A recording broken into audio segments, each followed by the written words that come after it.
আসসালামু আলাইকুম রহমতুল্লাহি ওয়া বারাকাতুহু।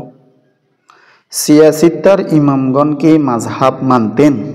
একজনে প্রশ্ন করলেন, খুব সুন্দর প্রশ্ন করলেন। লা মাযহাবি গয়রি মুকাল্লিদরা বলেন মাযহাব মানা শিরক, মাযহাব মানা কুফুরি, এ ধরনের কথা বলে থাকে। এবার আসেন, এক নাম্বার হলো ইমাম বুখারী রহমতুল্লাহ আলাই শাফি মাযহাবের ইমাম ছিলেন। দুই নাম্বার হলো যাই আল্লামা তাজউদ্দিন সুবকি রহমতুল্লাহ আলাই লিখিত তবকাতুশ শাফি পৃষ্ঠার নং হলো 2 নাম্বার খণ্ডের 2 নাম্বার পৃষ্ঠার মধ্যে কথাটি আছে। ইমাম মুসলিম রহমতুল্লাহ আলাই শাফি মাযহাবের অনুসারী ছিলেন।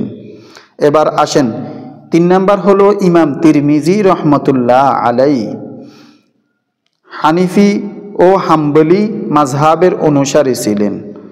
তিনি এই দুইটি মাযহাবের প্রতি আকৃষ্ট ছিলেন, আর নিজে তিনি ছিলেন মুজতাহিদ।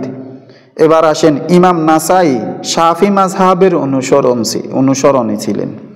ইমাম নাসাই শাফি মাযহাবের অনুসরণ করতেন। এবার আইয়েন, ইমাম আবু দাউদ রহমতুল্লাহ আলাই শাফি মাযহাবের অনুসরণী ছিলেন। এবার আইয়েন, আল্লামা আনোয়ার শাহ কাশ্মীরি রহমতুল্লাহ আলাই ইবনে তাইমিয়ার উদ্ধৃতি দিয়ে ফয়জুল বারিতে 1 নাম্বার খণ্ডের 58 নাম্বার পৃষ্ঠাতে ইমাম আবু দাউদ রহমতুল্লাহ আলাইকে হাম্বলি বলে উল্লেখ করেছেন। এবার আসেন 6 নাম্বার, ইমাম ইবনে মাজা শাফি মাযহাবের অনুসরণী ছিলেন।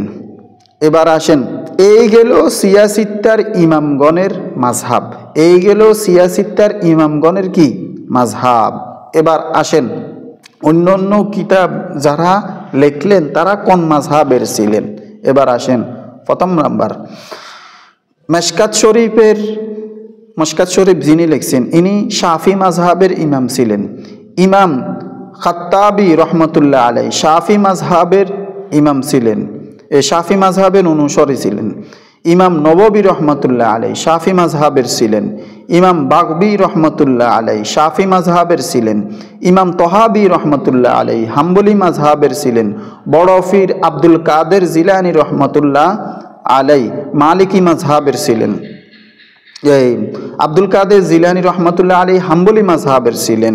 ইমাম ইবনে তাইমিয়া হাম্বলি মাযহাবের ছিলেন। যারা লা মাযহাবি গয়রি মুকাল্লিদরা ইবনে তাইমিয়ার অনুসরণ করে তিনিও মাযহাব মানতেন। ইমাম বুখারী শরীফের হাদিস কই চিল্লায় শাফি মাযহাবের অনুসরণী ছিলেন। ইমাম ইবনে তাইমিয়া হাম্বলি মাযহাবের ছিলেন। ইমাম আব্দুল বার মালিকি মাযহাবের ছিলেন। ইমাম আব্দুল হক রহমতুল্লাহ আলাই হানিফি মাযহাবের ছিলেন। শাহ অলিউল্লাহ মুহাদ্দিস দেলবি রহমতুল্লাহ আলাই হানিফি মাযহাবের ছিলেন। ইমাম ইবনে বাত্তাল মালিকি মাযহাবের ছিলেন। ইমাম হালাবি রহমতুল্লাহ আলাই হানিফি মাযহাবের ছিলেন। ইমাম শামসুদ্দিন আবু আবদুল্লাহ মুহাম্মদ ইবনে আব্দুদ্দাই রহমতুল্লাহ আলাই শাফি মাযহাবের ছিলেন। ইমাম বদরুদ্দিন আইনি রহমতুল্লাহ আলাই হানিফি মাযহাবের ছিলেন। ইমাম জারকানি রহমতুল্লাহ আলাই শাফি মাযহাবের ছিলেন। ইমাম কাজী মহিবুদ্দিন হাম্বলি মাযহাবের ছিলেন। ইমাম ইবনে রজব হাম্বলি মাযহাবের ছিলেন। ইমাম বুলকিনি শাফি মাযহাবের ছিলেন।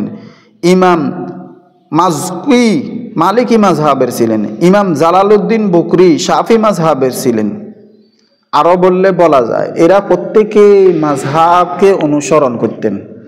আর আমাদের দেশের লা মাযহাবি গয়রি মুকাল্লিদ কথিত আহলে হাদিস বাংলা শায়েখ হগল বলতেছে বাংলার কিতাব ফড়ি বলে মাযহাব মানা শিরক। তাহলে এই এত বড় বড় ইমামগণ মাযহাব মেনে তাহলে তারা কি শিরক করছে? নাউযুবিল্লাহি মিন যালিক। আল্লাহ পাক রব্বুল আলামিন আমাকে আপনাদের প্রত্যেককে এই কথাগুলো বুঝার তৌফিক দান করুক। ওয়া মা আলাইনা ইল্লাল বালাগ।